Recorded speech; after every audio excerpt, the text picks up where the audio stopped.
Today we have agenda about why automation is important and what are the tools required to install on your system and importance of all these tools.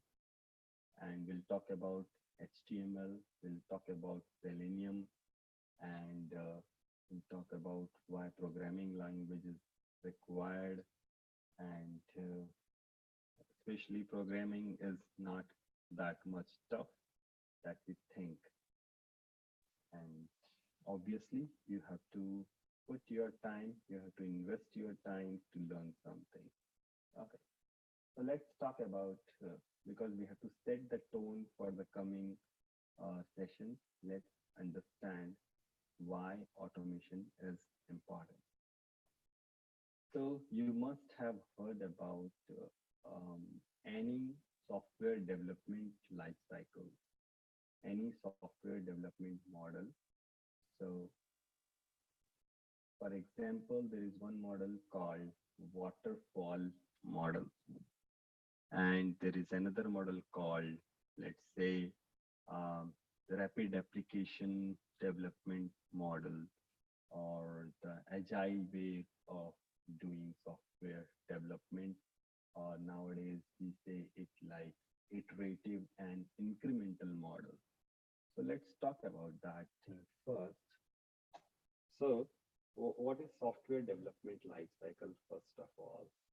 So when we talk about software development life cycle, it's like developing a product.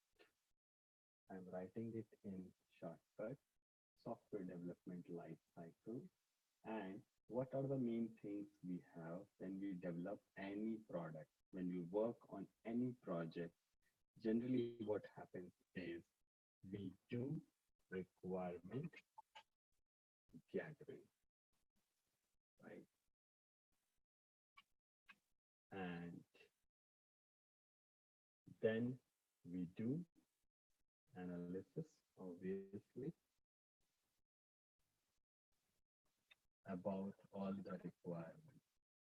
And then what happens is high level design. And then what we do is low level design. We'll talk about it. Don't worry about what it is. Some of you already know this thing. Some of you maybe have heard about it, but not explored much on this. And then there is implementation, and then there is testing.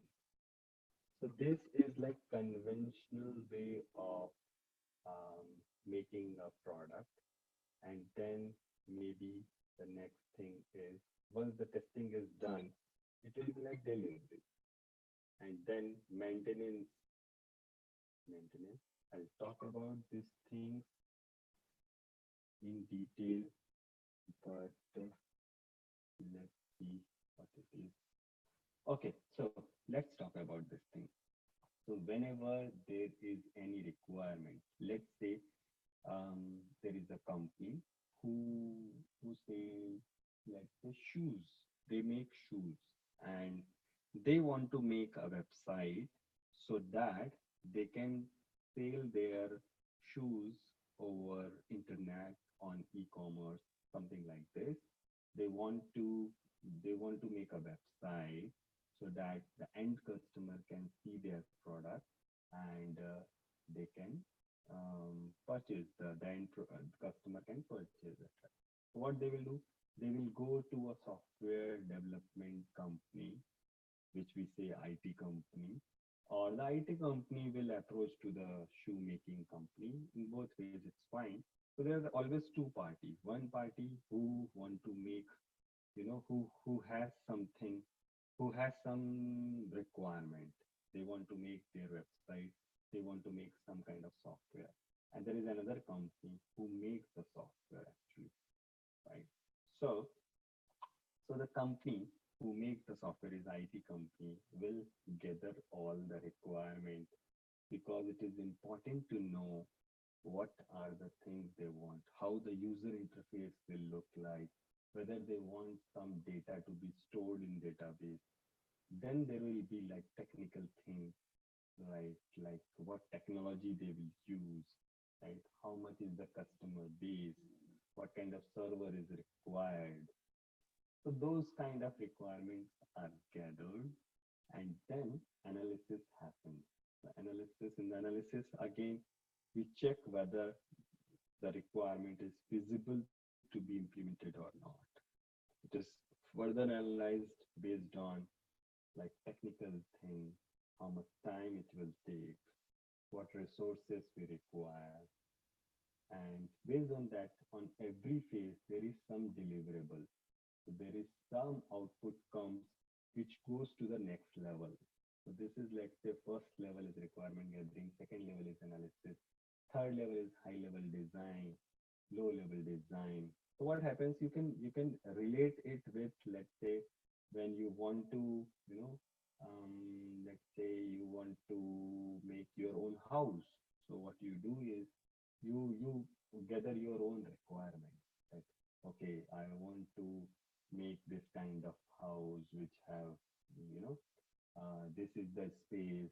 What are the things there? What things will be there? What is your budget?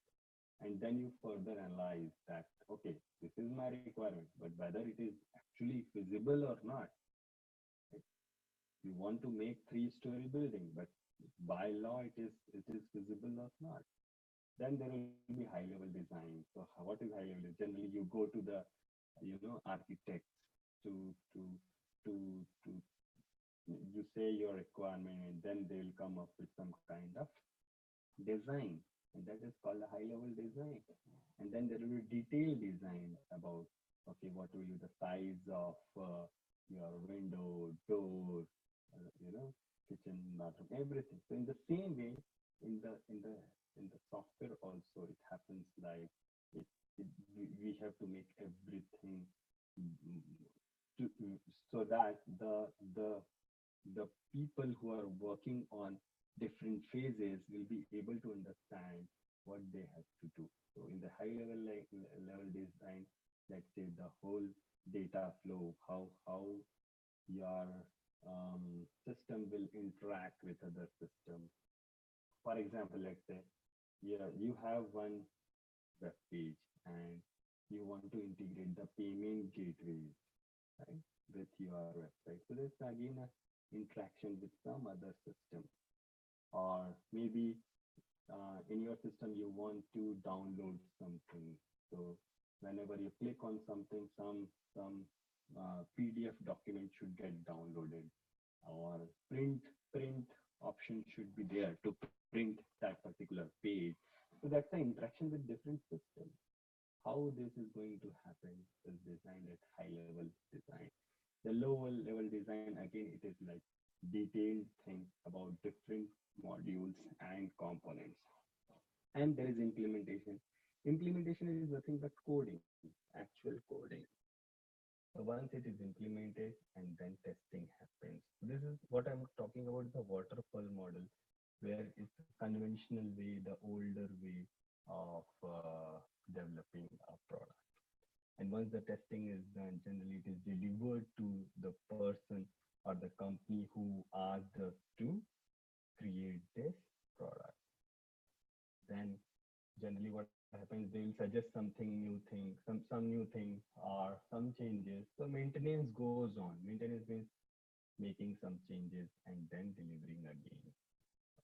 This is a waterfall model. Now, the thing is, nowadays, this is not followed like this. So earlier days, what used to happen is it's like 20 days of requirement gathering, and then 10 days of analysis, then 20 days of, let's say, both the design thing, and then 15 days of coding, and then 10 days of testing. It's like this. So it's like whole, let's say, 3 month of project. Right? So it is decided based on how many days we will do, how many man hours will be required to complete a particular phase. The problem with the waterfall model was that you cannot backtrack. So once the requirement gathering is done, one document is created, and then it will pass to the analysis. Then when analysis will be done, then it will pass to the high level design. So at any point, let's say when you have come to the testing, if you find a defect, it's very difficult to find out where the problem was. Right? So for example, if any defect comes, the test engineer will say, okay, there is a defect in this particular page. The coding department, the development department will say, no, we have coded correctly because the requirement was like that, or we got the design like that. So it's very difficult to find out where the problem has occurred. Moreover, and then it is very difficult to correct it because you have to go through with all these phases again to correct a particular defect. So now it's a fast moving world nowadays. So that incremental and iterative model is better. So incremental and iterative model, what happens is small modules are delivered first. Small and what we say important modules are delivered first. And then other modules is delivered in short time so that you will get a quick feedback from the client whether it is working fine or not. Right. The waterfall model, what was happening is you deliver your end product maybe after 50 days, and then the customer is able to see the end product only after 50 days. So if if he is not happy with the end product, right? So it creates a mess. Whereas in the agile model, what happens is in every 2 week or 3 weeks, you deliver something useful, something productive, so that you get a feedback quickly from the client, whether it is useful, what are the changes they want, everything you get it quickly. That is better. This is all about how software development lifecycle works. Now, let's talk about automation, why automation is important. So, for example, when we talk about, let's say,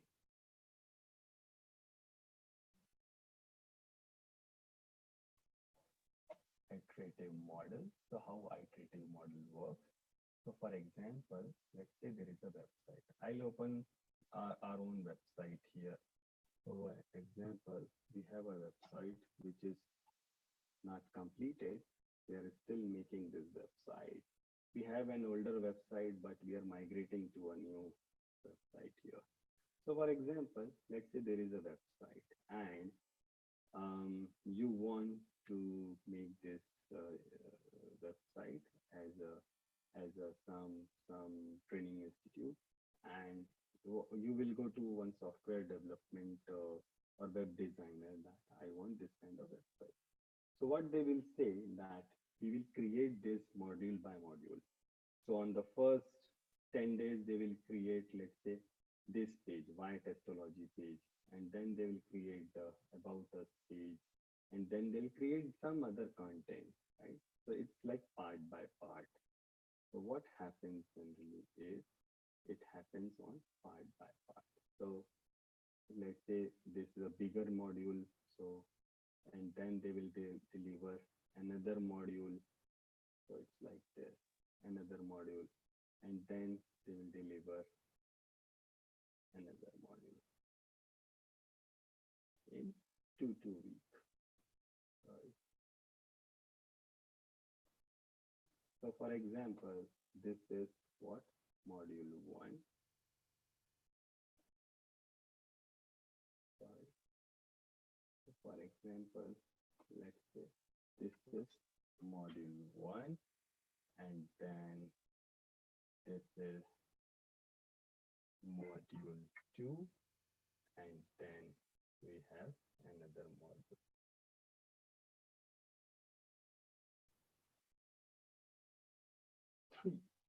What happens when we deliver the module 1 and it is on testing phase, Again, we deliver the module 2, and maybe while doing the module 2, we also do some changes which is required to do on module 1. And when we start the module 3, maybe some changes comes which is related to module 1 and module 2 both. So in this way, you keep on changing the thing until it is perfect for the end customer. It's like that. Now, how testing is important in this phase. So for example, when you are making module 1, as a test automation or test engineer, right, you have 30 test cases. You created 30 test cases. When there is a module 2, you create again to test a particular module, you create new 15 new test cases, right? And then when you test module 3, maybe you have again some 15 new test cases, which is related to particular module 3. Now, the thing is, you get the time always limited on each sprint. We say 2 week sprint or 3 week sprint, which is the time frame to develop something or to test something. So you are on module 1, 15 days, your company is delivering this module. So you will get, let's say, 4 days of testing. And in 4 days, you have to execute 30 test cases. When you are on module 2, let's say the next 15 days, you will be creating 15 new test cases, and again the 4 days which will you get for executing 15 test cases. No, it doesn't work like this. You have to execute the previous 30 test case as well as the new 15 test case. And then when you are, let's say, on module 3, you have to execute the previous 45 test case plus 15 new test case. But the time frame is still same. It is still 4 days. Now, if you will go on like this for next 6 months, module 6, module 7, module 8, your time frame is still same, that 4 days for the testing. How you will manage it? How an organization has to manage? One solution is increase the number of test engineers. Okay, that may be a one solution. Second solution is skip some test cases. Don't execute the older test cases. Okay, so we'll talk about why these two solutions are doesn't look like a feasible solution, because if you keep increasing on test engineers, right, your budget will be more, and your client will not be happy with this. Maybe there is a limited budget to do this thing. Okay, and you cannot keep on increasing the test engineers because the developers are the same. We have to keep, let's say, 8 members or 9 members or 10 members in the same team. There is a ratio of how many developers and testers should be there in a team. Then in the second case, what I was saying is you cannot skip test cases. Regression test cases are important to check whenever there is a new change is coming, the older test case should not get failed. So that is why test automation is recommended, where what we should do is whenever you are doing module 2 testing, there should be a test automation engineer or the same manual test engineer who should know the automation also should automate the previous 30 test cases so that he will be able to execute. What is the benefit of automation? The same test case which we execute in, let's say, 3 days, it can be executed within 2 hours, let's say 2 to 3 hours, because it is executed by the machine, not the human. What we do is we take a break, right, while testing, or we cannot execute at the night time. So when you have the automated test cases, you can execute on the any time, right? You can execute it at night. It will be executed by the system, and at the morning you see the result. No issue. So in that way, automation is useful. Just one aspect. There are different other aspects, but in a simple language, what I have described is why test automation is important, how it helps to the project. Okay, so let's talk about, so hopefully everyone now understand why automation is important.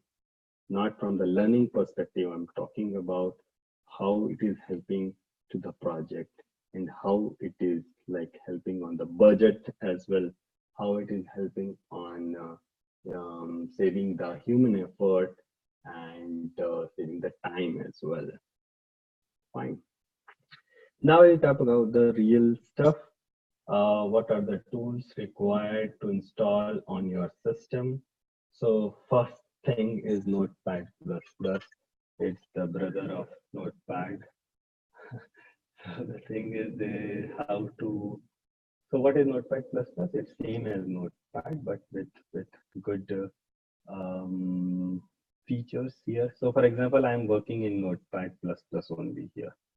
So you can have different tabs here. It's just a text editor, nothing related to the programming, right? It will be useful. I'll tell you later on why it is useful. Okay, let me tell you why it is useful.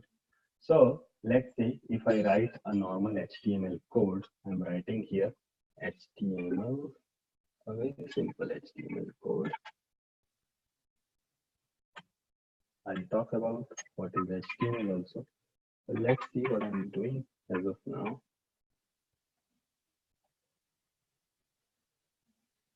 So this is HTML code, and here I will write, let's say, paragraph.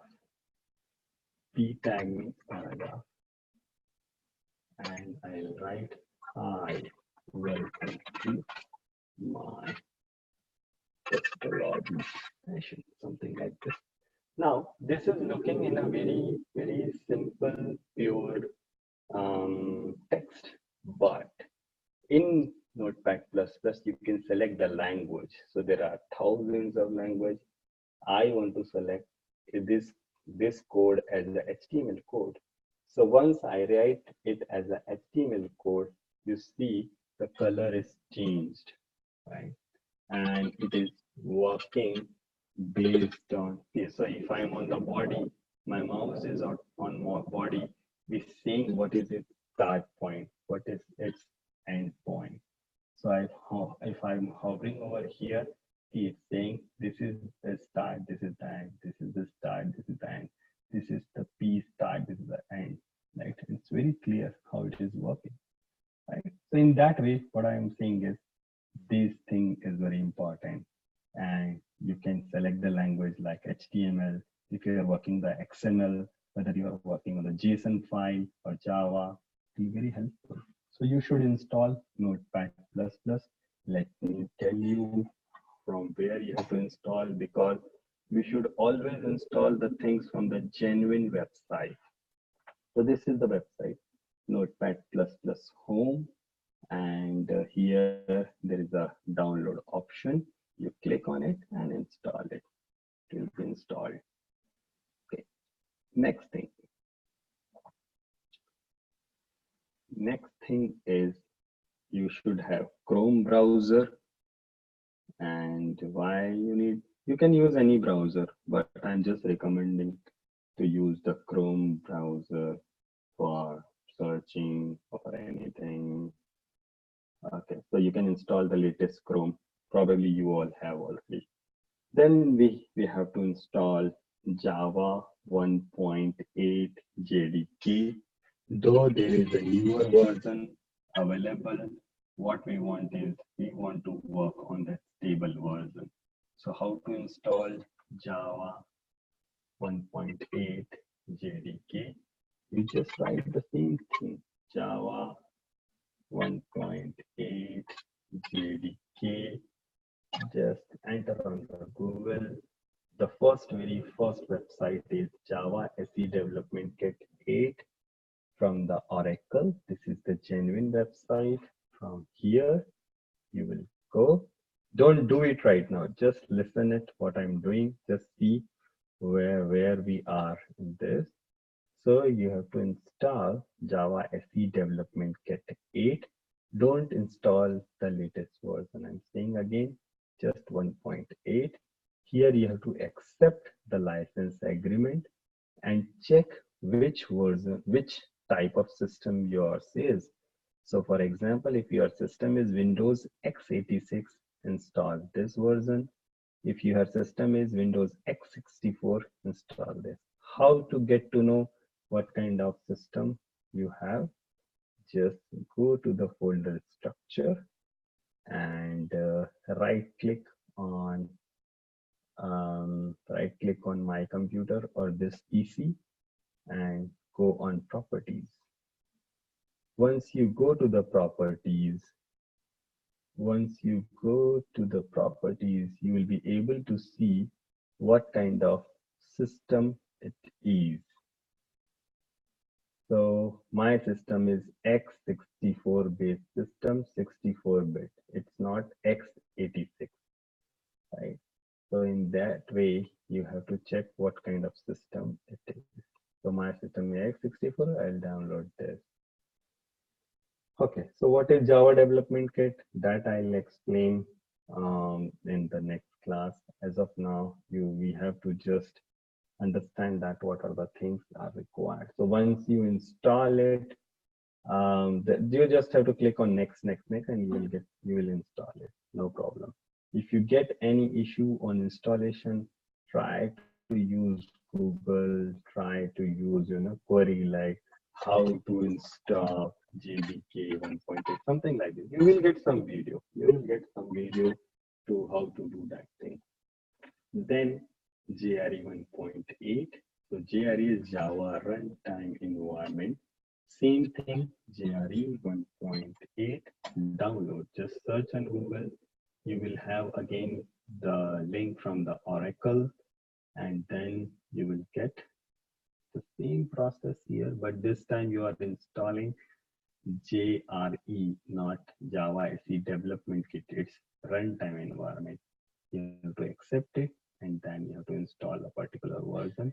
If you are on Linux, you have to install the Linux version. Then what you have to do? Then you have to install Eclipse, and that is one tricky part because we want a particular version of Eclipse. Don't install the latest version because our sessions will be based on a particular version.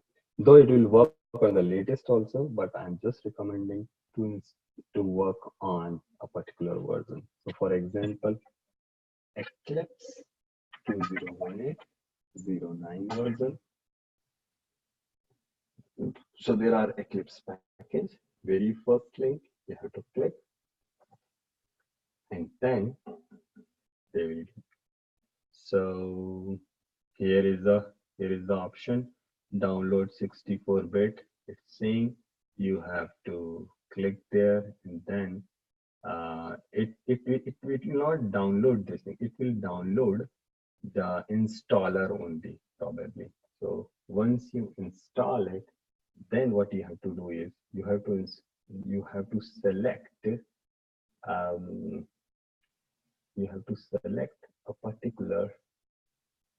Let me change the workspace and show you that what you have to select when you install Eclipse.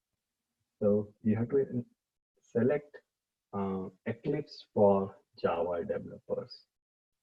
That you have to select.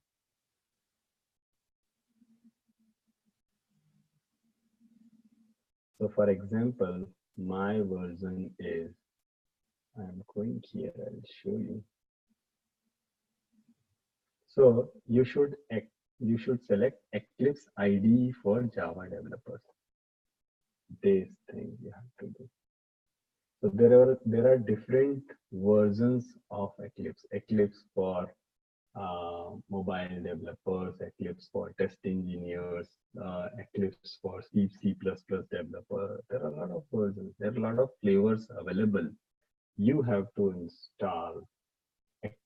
select Eclipse IDE for Java developers. So what I was saying is, once you install it, if it will ask you that what kind of Eclipse you want, so then you should select Eclipse IDE for Java developer, of course. That's, that's it. And then the next thing is, okay, that's it from as of now, with the starting with the Selenium, it's fine, or Java, it's fine. Now we'll talk about why HTML is important. First of all, what is HTML?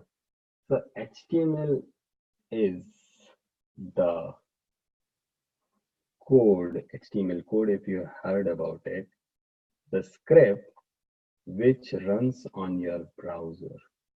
So for example, whatever you are seeing on any website is written on HTML. Though there are different technologies on the back, maybe the .NET, maybe the Java server pages, there are a lot of things, J2E things, right? But ultimately, everything, whatever you see on your website is actually converted to HTML and it is shown to your system.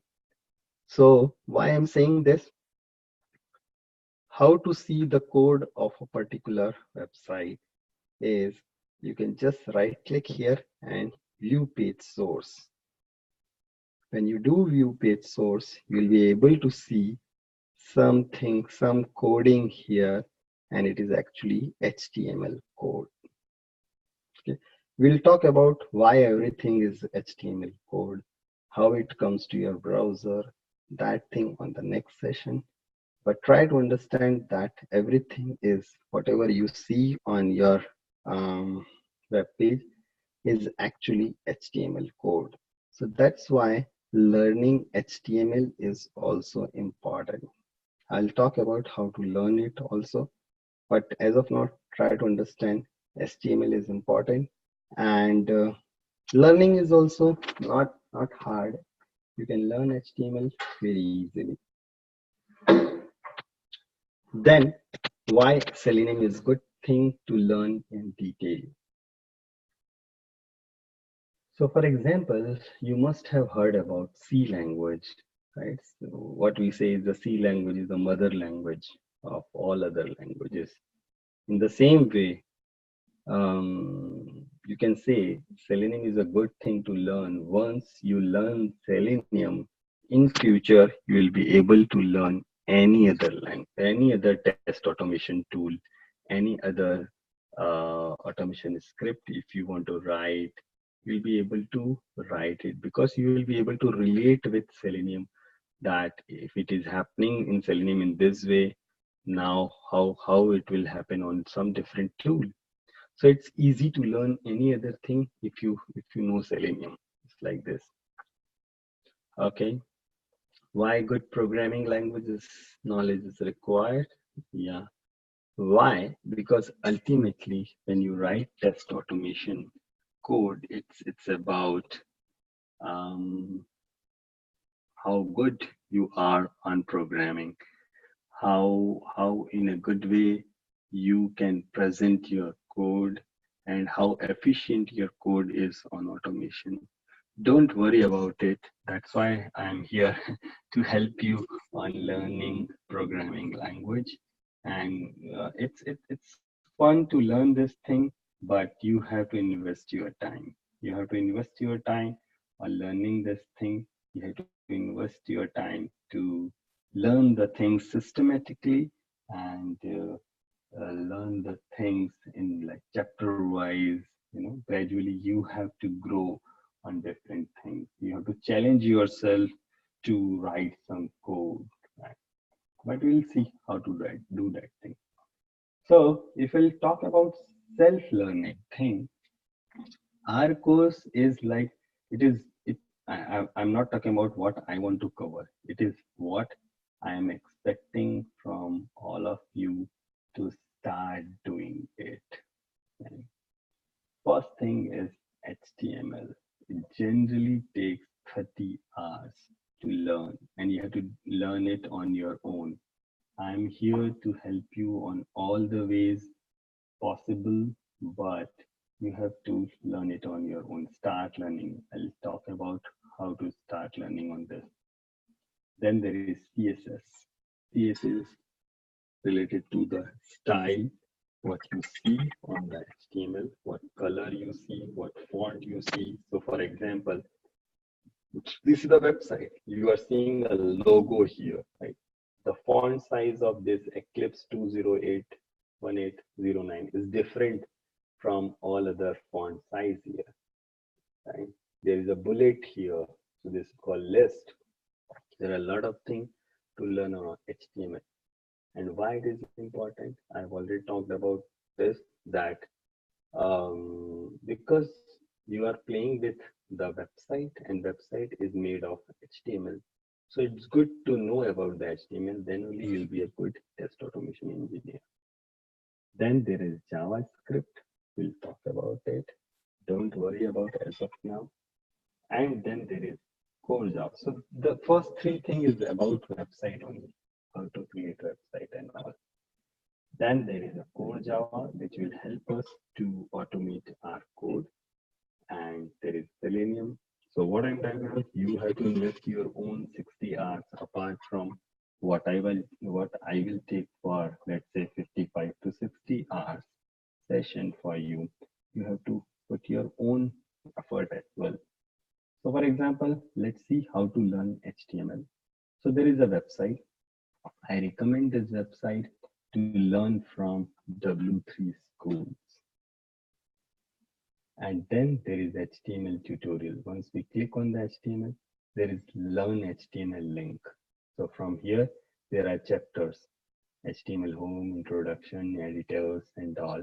So from here, you can go one by one, and I expect you to complete till HTML input attribute. Not much. You have to just read these chapters and do it in a practical way. In the next session, I'll talk about the practical way of doing it, but keep in mind, you have to learn all these things, right? Till HTML input attribute, that's the. Then there is a CSS. If you see here, here is the, in the sequence it is present. Then there is a CSS tutorial, and you don't have to invest much time here. You just have to learn till CSS specificity. That's it. Not much thing is required here. And then there is a JavaScript. So JavaScript is never ending thing. There are a lot of things to learn, but I'm expecting just till this. Maybe not till this actually. If you know till let's say till break, till looping thing, that is also fine. You don't have to learn more things on JavaScript. If you are interested to learn, complete the whole chapters. No issue in that. It's a good thing to learn. And then let's go back to the other thing, core Java. That I'll help you. Right, I'm here to. We'll start from the third session. Actually, we'll start the Java coding, and then, but you have to invest your own time also. I'll tell you how to learn, from where to learn on your own, and then how to go with the flow, what I'm going to teach.